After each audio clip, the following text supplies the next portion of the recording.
नियत बांधने के लिए ये पहला तरीका ये कफ़ुन अलल कफ़, हथेली पर हथेली ये ऐसे रखिए सीने पर। दूसरा तरीका ये है गट्टे पे गट्टा ये ऐसे रखिए आप। और तीसरा तरीका यह है कि क्या लिखा हुआ है जरा गौर से सुनिएगा।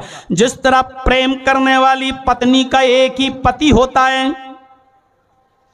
हिंदू धर्म में लिखा है जिस तरह प्रेम करने वाली पत्नी का एक ही पति होता है, उसी तरह सच्चे भक्त का एक ही प्रभु एक ही ईश्वर होता है।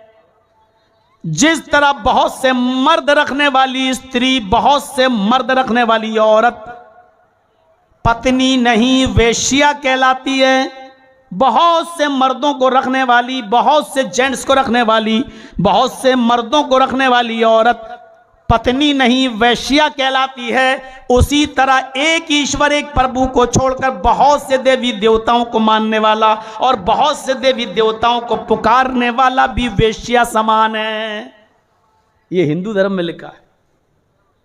यानी जिस तरह सच्ची पत्नी प्रेम प्यार करने वाली औरत का एक ही पति होता है, उसी तरह सच्चे भक्त का एक ही अल्लाह, एक ही रब होता है। जिस तरह बहुत से मर्द रखने वाली औरत पत्नी नहीं कहलाती वेश्या कहलाती है, उसी तरह बहुत से देवी देवता और बहुत से खुदाओं को मानने वाला मर्द भी भक्त नहीं, बंदा नहीं, बल्कि वेश्या समान कहलाता है, तवाइफों की तरह का इंसान कहलाता है। मेरे भाइयों, ये तौहीद हिंदू धर्म में लिखी है और इसी भारत में बोल रहा हूं। कोई रिकॉर्ड करे न करे, लेकिन हमारे चैनल पर रिकॉर्ड हो रहा है, राजधानी चैनल पर, जर्जीस अंसारी ऑफिशियल पर रिकॉर्ड हो रहा है। कल या परसों ये उस पर पूरी तकरीर मेरी आ जाएगी, आप सुन सकते हैं और देख लीजिएगा। और इस चीज को हम पेश कर रहे हैं, अगर इस पे मुकदमा भी हो जाए तो मुझे कोई डर नहीं, क्योंकि उसकी दलील है मेरे पास। हम दिखा सकते हैं कोर्ट में कि ऋग्वेद में यह लिखा है, अथर्ववेद में यह लिखा है, तुम्हारा ब्रह्म सूत्र यह है, तुम्हारा मंत्र यह, हम दिखा सकते हैं।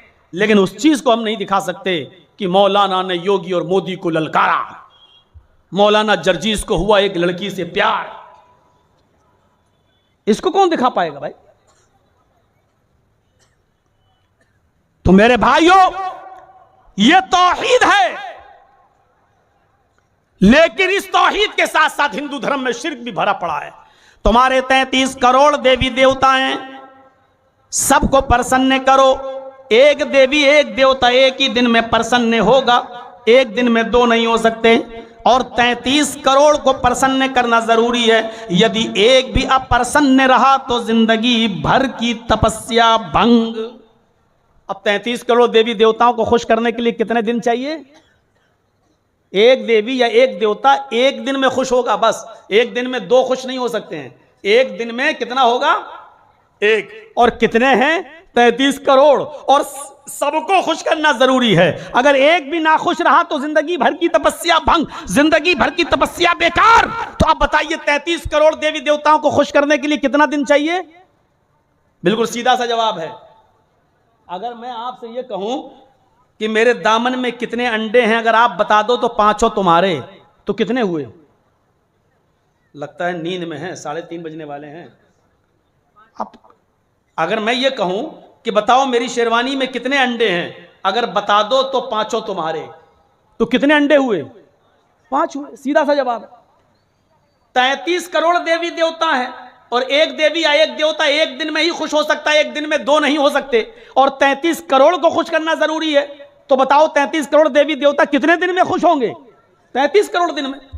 और मनुष्य के पास, इंसान के पास इतना समय कहां है कि वो 33 करोड़ दिन तक जिंदा रहे? इसका मतलब क्या हुआ कि कोई भी आदमी धर्मी नहीं बल्कि सब अधर्मी होकर मर रहे हैं। तो यह शिर्क भी है। और इस्लाम की सबसे बड़ी खूबी यह है, तौहीद के साथ साथ रिसालत का सही तसव्वुर पेश करता है और दीनु तकवा है। इसके अंदर परहेजगारी है, इसके अंदर रूहानियत है। दीनु तकवा तकवे से भरा पड़ा है, तकवे से भरा पड़ा है। आप शराब की बोतल अगर अपने हाथ में लेते हैं तो इस्लाम यह कहता है कि इस वक्त ये तसव्वुर करो कि दुनिया की कोई ताकत तुम्हें देख रही हो या ना देख रही हो, अल्लाह की निगाहें तुम्हें देख रही हैं, तुम्हारा बाप तुम्हें नहीं देख रहा, तुम्हारी मां नहीं देख रही है, लेकिन अल्लाह तुम्हें जरूर देख रहा है। यह तसव्वुर कर लो। अरे ये तो शराब पीने और जुआ खेलने का मामला है। अल्लाह के नबी तो ये फरमाते हैं कि जब अल्लाह की इबादत करो तब भी ये सोच लो कि तुम अल्लाह को देख रहे हो। ताबुदल्लाह का अन्नका तराह, जब इबादत के लिए खड़े हो जाओ, नमाज पढ़ने के लिए खड़े होने लगो, अल्लाहू अकबर कहने लगो, तो ये सोच लो कि तुम अल्लाह को देख रहे हो।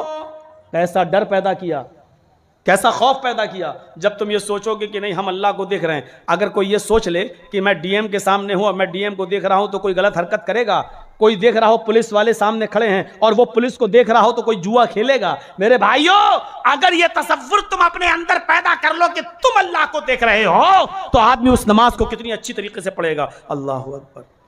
अल्लाहुम्मा बाइद बैनी व बैन खताया कमा बाअदत बैनल मशरिक़ वल मग़रिब।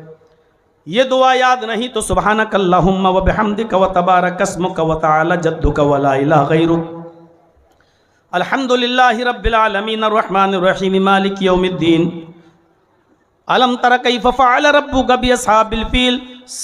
निगाहें सजदे की जगह पर होंगी और ये डर उसके दिल में होगा कि वो अल्लाह को देख रहा है। अल्लाह के नबी फरमाते हैं कि अगर ये ख्याल तुम्हारे दिल में ना आ सके, माइक है, चीखने की क्या जरूरत है, आप तक आवाज जा रही है। मेरे भाइयों, अगर ये ख्याल ना आ सके कि तुम अल्लाह को देख रहे हो, तो नमाज पढ़ते वक्त, इबादत करते वक्त इतना सोच लो, फ़इन्नहु यराक। अगर ये ना सोच सको कि तुम अल्लाह को देख रहे हो, फ़इन लम तकुन तरा फ़इन्नहु यराक, तो ये सोच लो कि वो तुम्हें देख रहा है। और जब ये सोच लोगे कि अल्लाह हमें देख रहा है, तो उस नमाज को कितना अच्छी तरीके से पढ़ोगे। फिर कौवे की चोंचे नहीं मारोगे, अल्लाहु अकबर समय अल्लाहु अकबर अल्लाहु अकबर समय अल्लाहु अकबर, फिर कौवे की चोंचे नहीं मारोगे। क्यों? क्योंकि अल्लाह देख रहा है। फिर 3 मिनट में 4 रकातें नहीं पढ़ोगे, बल्कि तुम्हारे तादील अरकान अच्छे होंगे। ये नियत बांधने के लिए पहला तरीका ये कफ़ुन अलल कफ़, हथेली पर हथेली ये ऐसे रखिए सीने पर। दूसरा तरीका ये है गट्टे पे गट्टा, ये ऐसे रखिए आप। और तीसरा तरीका ये है कि आप अपने हाथों की उंगली कलाई पर लाकर ऐसे नमाज पढ़िए। ये 3 तरीके हैं। और कुछ लोग ऐसे भी करेंगे, 1-2 बहुत ज्यादा नहीं मिलेंगे, लेकिन कुछ ऐसे मिले, अल्लाह लग रहा जैसे बेचारा पहलवानी करने आया है, वर्जिश करने आया है। तो जब ये सोच लोगे कि तुम अल्लाह को नहीं, अल्लाह हमें देख रहा है, तो नमाज को अच्छी तरीके से पढ़ोगे। रुकू ऐसा करोगे कि पानी का भरा हुआ बर्तन भी अगर तुम्हारी पीठ पर रख दिया जाए तो गिरना ना पाए। जब उठोगे तो बहुत आराम से समिअ अल्लाहु लिमन हमीदा रब्बना व लकल हम्द हमदन कसीरन तय्यबन मुबारकन फी। तब तक आपकी जोड़ और हड्डियां सब एक जगह पर आ जाएंगी। उसके बाद जाइए अल्लाहु अकबर, उसके बाद अल्लाहु अकबर कहकर उठिए और बड़े आराम से पढ़िए रब्बिग़फिरली रब्बिग़फिरली। मुस्लिम शरीफ के अंदर यही दुआ आई है जो सही है। 2 मरतबा पढ़िए बड़े आराम से रब्बिग़फिरली रब्बिग़फिरली। ये दुआ भी पढ़ते हैं अल्लाहुम्मा ग़फ़िरली वरहमनी वहदनी वआफ़िनी वरज़ुक़नी। लेकिन इस हदीस को अल्लामा अलबानी ने ज़ईफ़ करार दिया है। ये हदीस मुस्लिम की है, रब्बिग़फिरली रब्बिग़फिरली 2 बार पढ़िए। मेरे प्यारे साथियों, आप अंदाज़ा लगा सकते हैं, गौर कर सकते हैं कि आप नमाज को कितनी अच्छी तरीके से पढ़ेंगे जब ये तसव्वुर कर लेंगे कि हम अल्लाह को देख रहे हैं। गौर करो, नमाज पढ़ो तो ये सोच लो कि मेरा रब मुझे देख रहा है, ताकि नमाज जैसी इबादत अच्छी तरीके से पढ़ सको, अच्छी तरीके से कर सको। तो शराब पीते वक्त अल्लाह का तसव्वुर क्यों नहीं आता? जुआ खेलते वक्त अल्लाह का ख्याल क्यों नहीं आता कि अल्लाह हमें देख रहा है? इस्लाम हमें तक़वे की तालीम देता है। तक़वा